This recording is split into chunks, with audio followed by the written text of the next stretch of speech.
But صاحب اپنے موضوع کی طرف بڑھتے ہیں، اپنے ناظرین کو بتاتے چلیں ہمیں جوائن کر لیا ہے ڈاکٹر علی وقار قادری صاحب نے بھی. بہت شکریہ آپ کی بھی تشریف آوری کا. ڈاکٹر صاحب آج کا جو ہمارا موضوع ہے وہ کچھ شرعی مسائل کے حوالے سے ہے. جی خطرناک ہے. نکاح کے حوالے سے، طلاق کے حوالے سے، عدت اور پھر جائیداد کے حوالے سے ہم انشاءاللہ گفتگو کریں گے.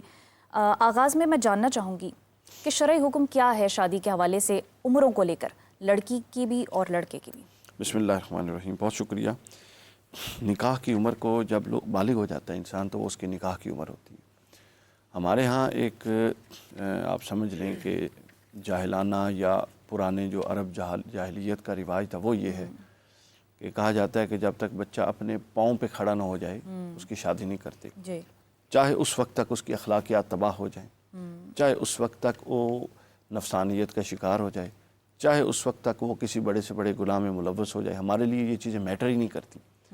جب معاشرے کی ترجیحات بدل جاتی ہیں تو معاشرہ کبھی خیر کی طرف نہیں چل سکتا. صحیح. اسلام یہ کہتا ہے کہ جو جذبات اللہ رب العزت نے انسان کے اندر جائز طور پہ رکھے ہیں اور جو مثبت اور منفی دونوں طرح استعمال ہو سکتی ہیں، سمجھداری یہ ہے کہ جتنی جلدی ہو سکے ان کے مثبت استعمال کے مواقع فراہم کر دیے جائیں. جب امکان ہے کہ اس نے منفی استعمال ہونا ہے تو پھر کس بات کی. اور ہمارے ہاں خطرناک بات یہ ہے کہ آگے جا کے کہیں بات ہوگی. خطرناک بات یہ ہے کہ نکاح اور شادی جو کہ یعنی جس کے اندر صرف ایک نکاح ہے، عقد نکاح ہے اور ایک ولیمہ ہے، دوسری تیسری کوئی شے ہی نہیں ہے. اس کو ہم نے اتنا مشکل سے مشکل ہم کرتے جا رہے ہیں جس کی وجہ سے یہ جو ہے نا، اگر بالفرض ہمارے بہت سارے لوگ یہ شعور رکھتے ہیں کہ جلدی شادی ہونی چاہیے، وہ رسموں میں اتنے گھرے ہوئے ہیں کہ وہ کر ہی نہیں سکتے. وہ کہتے ہیں کیسے کریں، ہمارے پاس تو 10 لاکھ ولیمے کے لیے نہیں ہے، 4 لاکھ شادی ہال کے لیے نہیں ہے، 5 لاکھ بری کے لیے نہیں ہے، فلاں چیز کے لیے نہیں ہے، فلاں چیز کے لیے نہیں ہے، ابھی لڑکا اتنا کماتا نہیں ہے. یہ جو ایک ایکسپیکٹیشن کی دنیا ہے اس نے ہمیں دین سے دور اور غیر حقیقی طور پہ ہمیں لے کے جا کے کھڑا کر دیا. کئی سال تو ہمارے ستارے بھی نہیں ملتے. ہاں یہ بڑا امپورٹنٹ ہے. علامہ اقبال نے بڑی خوبصورت بات کی تھی. اقبال نے کہا تھا کہ ستارہ کیا تیری تقدیر کی خبر دے گا، وہ خود فراغی افلاک میں خار و زبوں. وہ خار و زبوں ہے اور ہم اس سے اپنی تقدیروں کی خبر لے رہے ہیں. سر جب قومیں اور نفسیات غلامانہ ہو جائے نا، پھر کبھی آپ ستاروں کے پیچھے چلتے ہیں، کبھی آپ وہ کنڈلیاں ملواتے ہیں. ہمارے یہاں اللہ کے رسول نے معیار بتا دیا، فرمایا 4 چیزوں کی وجہ سے ایک عورت سے نکاح ہو سکتا ہے. یہ اس کے حسن و جمال کی وجہ سے، یہ اس کے حسب و نسب کی وجہ سے، یہ اس کے مال کی وجہ سے، یہ اس کی دینداری کی وجہ سے. اور حضور نے فرمایا اول بہترین چیز یہ ہے کہ تم دینداری کی بنیاد پہ کرو، کیونکہ باقی جو تینوں چیزیں ہیں یہ وقتی ہیں. جب آپ کی گھر میں مس انڈرسٹینڈنگ ہوتی ہے نا، پھر کوئی نہیں دیکھتا کہ میری بیوی کتنی حسین ہے. اس وقت یہ ہوتا ہے اس نے یہ کیوں کہا ہے. جب بچوں کے معاملات خراب ہوتے ہیں اس وقت کوئی نہیں دیکھتا کہ یہ تو حسن و جمال کا پیکر اور میں نے تو اس لیے شادی کی تھی. اس وقت یہ دیکھتے ہیں تو اسے بچے نہیں سنبھالے جاتے، تو اسے بچوں کی پرورش نہیں ہوتی. تو لہٰذا پھر کوئی نہیں دیکھتا مال ہے، وہ کہتا کما کے میں لاتا ہوں، مجھے کیا لگے تیرے مال کا. ڈاکٹر صاحب اس سلسلے کو آگے بڑھاتے ہیں، پہلے رکھتے ہیں. فواد صاحب ہمارے ساتھ بیٹھے ہیں، ان سے بھی جان لیتے ہیں کہ آپ کی شادی کب ہوئی تھی، آپ کے بھی ستارے ملائے گئے تھے. جی میری شادی ماشاءاللہ 2011 میں. اچھا ماشاءاللہ. ماشاءاللہ بڑی اچھی ماشاءاللہ لائف چل رہی ہے ابھی. اور جس طرح مولوی صاحب نے فرمایا، حافظ صاحب نے فرمایا کہ دیندار جو سب سے اہم چیز ہے کہ وہ آپ کی اگر گھر والی اگر آپ کی دیندار ہوگی تو ڈیفینیٹلی پھر اگر آپ کے یہاں مسئلے مسائل تو ڈیفینیٹلی سب کی لائف میں آتے ہیں. تو آبویسلی پھر اگر دیندار خاتون آپ کے گھر میں ہے تو پھر اس نے تو پھر اپنے جو طریقے بتائے گئے ہیں، جو ہمیں دین میں بتائے گئے ہیں، اسلام میں بتائے گئے ہیں، تو پھر اس نے اپنا گھر بچانا ہے پھر. تو ڈیفینیٹلی یہی ہونا چاہیے. لیکن میری شادی 2011 میں ہوئی تھی. لیکن اس سے آپ یہ نہ سمجھیے گا کہ کہیں خود میری شادی کسی دیندار گھرانے میں ہوئی ہے. ایک نارمل الحمدللہ ہماری فیملی میں میری شادی. 2011 کے بعد پھر کبھی نہیں ہوئی. مواقع تو بہت ملے لیکن دین نے روک لیا. نہیں دین تو اجازت دیتا ہے. نہیں وہ گھر والی نے روک لیا ہوگا. دین کی بھی میں ذرا تھوڑی سی یعنی نکاح ہے ہمارے دین میں، لیکن ظاہر ہے اوبویسلی بس آپ یہ سمجھ لیں کہ دوسری تیسری چوتھی شادی کرنے کا موقع نہیں ملا. لیکن ایک ہے الحمدللہ وہ نیک ہے، اس اصول پہ عمل پیرا ہوں الحمدللہ. رمضان المبارک کیسے گزرے آپ؟ رمضان تو بٹ صاحب ماشاءاللہ بہت شاندار. وہ کہتے ہیں نا کہ اللہ تعالیٰ کا یہ مبارک مہینہ، یہ مہمان مہینہ، اس کے آنے کا پتہ چلتا ہے اور اس کے جانے کا تو کچھ پتہ ہی نہیں چلتا. فواد صاحب بڑا انفارچونیٹ ہے ویسے اینکرز حضرات کے ساتھ، کیونکہ عید بھی جو ہے نا وہ اسٹوڈیو میں گزرتی ہے. بالکل ایسا ہی ہے فائزہ، چونکہ آپ بھی ماشاءاللہ اینکر ہیں، آپ کو اندازہ ہے. اور تو میں الحمدللہ کوئی فیلڈ میں ہوں 2005 سے، تو زیادہ تر میری آپ یہ سمجھ لیں کہ عیدیں جو ہیں وہ اسٹوڈیو میں ہی گزری ہیں. اور چونکہ ہم لوگ ایک فیملی ہیں، ظاہر ہے سما فیملی ہے، جو دیگر ادارے بھی ہیں ہمارے، چونکہ ہمارا گھر سے زیادہ ٹائم یہاں پر تقریباً کوئی 10-12 گھنٹے اپنے آفس میں گزرتے ہیں، تو ایک آپ کے لوگوں کے ساتھ جن کے ساتھ آپ کام کر رہے ہوتے ہیں ان کے ساتھ ایک فیملی والا آپ کا سلسلہ ہو جاتا ہے.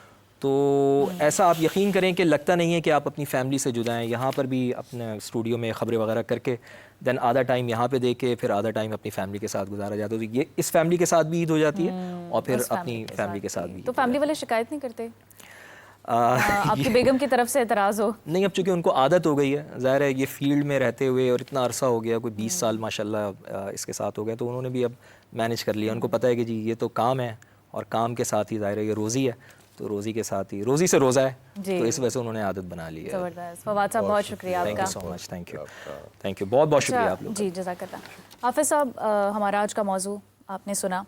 عمروں کے حوالے سے یہ بتائیے گا کہ ایک دور تھا نبی کریم صلی اللہ علیہ وسلم کا جب جہالت سے جو ہے وہ نکالا، ہمیں ہر چیز کا حل بتایا، ہر مسئلے کا حل بتایا. شادی کے حوالے سے اس دور کے کیا تقاضے تھے، آج کے دور کے کیا تقاضے ہیں؟ یہ کیونکہ شرعی مسائل ہیں، یہ علماء اس پہ زیادہ بہتر انداز میں گفتگو کریں گے. میں اگر آپ کی اجازت سے اس پہ ہٹنا چاہوں، چونکہ رمضان المبارک ہے اور اس کے آخری ایام ہیں، تو قرآن کریم میں اللہ تعالیٰ فرماتے ہیں کہ قُلْ إِنَّ صَلَاتِي وَنُسُكِي وَمَحْيَايَ وَمَمَاتِي لِلَّهِ رَبِّ الْعَالَمِينَ. اب اس کے بعد کی جو آیت مبارکہ ہے لا شریک لہ بذالک امرت وانا اول المسلمین، اس سے اگلی آیت مبارکہ ہے قل اغیر اللہ یبغی ربا وهو رب کل شیء ولا تکسب کل نفس الا علیہا ولا تزر وازرۃ وزر اخرى ثم الی ربکم مرجعکم فینبئکم بما کنتم فیہ تختلفون. تو جو ضابطہ حیات ہے، دیکھیں ٹھیک ہے ہمیں یہ مسائل زیر بحث آنے چاہیے، ان پر بات ہونی چاہیے، لوگوں کو آگاہی ہونی چاہیے، لوگوں کو علم ہونا چاہیے، جی لیکن یہ بہت بعد کی باتیں آتی ہیں. طلاق اللہ نہ کرے کہ کسی کو اس حالت میں جائے کہ اس کو زندگی کے اس تکلیف دے وقت کا سامنا کرنا پڑے اور اس کو اس سے گزرنا پڑے، ٹھیک ہے. اور اگر کوئی صاحب اولاد ہیں اور ان کو اس قسم کی تکلیف سے گزرنا پڑے تو آپ اس چیز کا اندازہ کریں کہ ان بچوں پر کیا ہوگا جو یا ماں کے بغیر یا باپ کی شفقت کے بغیر زندگی گزاریں گے. تو آپ عدالتوں میں چلے جائیں آج بھی فیملی کورٹس میں، تو جو وہاں پر مناظر ہیں وہ تو کسی بھی طور ہم اپنے آپ کو ماں سوائے شرمندگی کے اور اللہ کے قہر و غضب کو دعوت دینے کے سے ہٹ کے کچھ بھی نہیں ہے اگر آپ وہاں پر چلے جاتے ہیں. تو میرا اللہ تعالیٰ کی رحمت سے ہمیں یہ سوچنے کی ضرورت ہے کہ آج کیا ہم اس بنیاد پر ہیں، اساس پر ہیں. تو اللہ تعالیٰ تو فرماتے ہیں کہ قُلْ إِنَّ صَلَاتِي وَنُسُكِي وَمَحْيَايَ وَمَمَاتِي لِلَّهِ رَبِّ الْعَالَمِينَ. تو کیا ہم اس سوچ پر ہیں کہ جہاں پر ہمارا سب کچھ اللہ کے لیے ہو، صحیح، ہماری نماز جان مال سب کچھ اللہ کے لیے ہو؟ اگر نہیں ہے تو پھر ہمیں احاطہ کرنا ہے کہ وہ کیوں نہیں ہے، اور اگر وہ نہیں ہے تو وہ کیسے واپس آئے گا، وہ مقام یا وہ وقت کیسے واپس آئے گا کہ ہم اس سطح پر پہنچیں جو کہ اللہ کا حکم ہے. ٹھیک ہے. اللہ تعالیٰ ان ساری آیت مبارکہ میں آگے جا کر یہ بھی فرمایا اللہ نے، جس کا ترجمہ کچھ یوں ہے کہ ہم جن چیزوں پر اختلاف کرتے ہیں نا اس کا بھی فیصلہ اللہ فرمائیں گے. صحیح. ہم جن چیزوں پر الجھ رہے ہیں ان کا فیصلہ بھی اللہ فرمائیں گے. اور اس کے ساتھ یہ بھی اللہ نے فرمایا کہ اللہ غفور الرحیم بھی ہیں اور وَإِنَّهُ لَسَرِيعُ الْعِقَابِ بھی ہیں. پھر اللہ نے عذاب بھی اللہ کہا ہے. صحیح. سو ہمیں بنیادی طور پر جن چیزوں کی ضرورت ہے کہ کیا آج اگر طلاق کی شرح بڑھ رہی ہے اس کی وجہ کیا ہے؟ کیا اس کی وجہ ہے ہم تو اتنے ہم شیشے میں اپنے آپ کو دیکھتے ہیں تو کچھ اور ہیں، ہم باہر جا کر لوگوں کے سامنے پیش ہونا چاہتے ہیں تو ہم کچھ اور ہیں.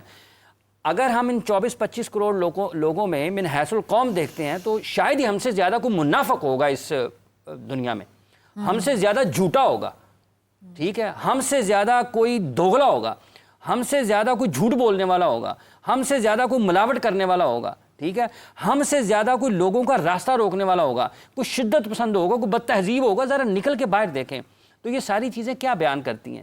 یہ ساری چیزیں وہی بیان کرتی ہیں کہ ہم بدقسمتی سے جو ہمارا الحمد سے والناس قرآن کریم ہے، نبی کریم صلی اللہ علیہ وآلہ وسلم کی مبارک سیرت ہے اور ہمارے نبی کے عظیم صحابہ کی جو زندگیاں ہیں، ہم ان سے بالکل ہٹے ہوئے ہیں. اور جب ہم ان سے ہٹے ہوئے ہیں تو پھر ہم شادیاں کرتے ہیں، طلاقیں ہوتی ہیں، ٹھیک ہے. بچے ادھر جا کے دیکھیں، بچوں کو بلا کیا کہا گیا حدیث میں، کیا کہا گیا علامہ؟ بچے جنت کے پھول ہیں.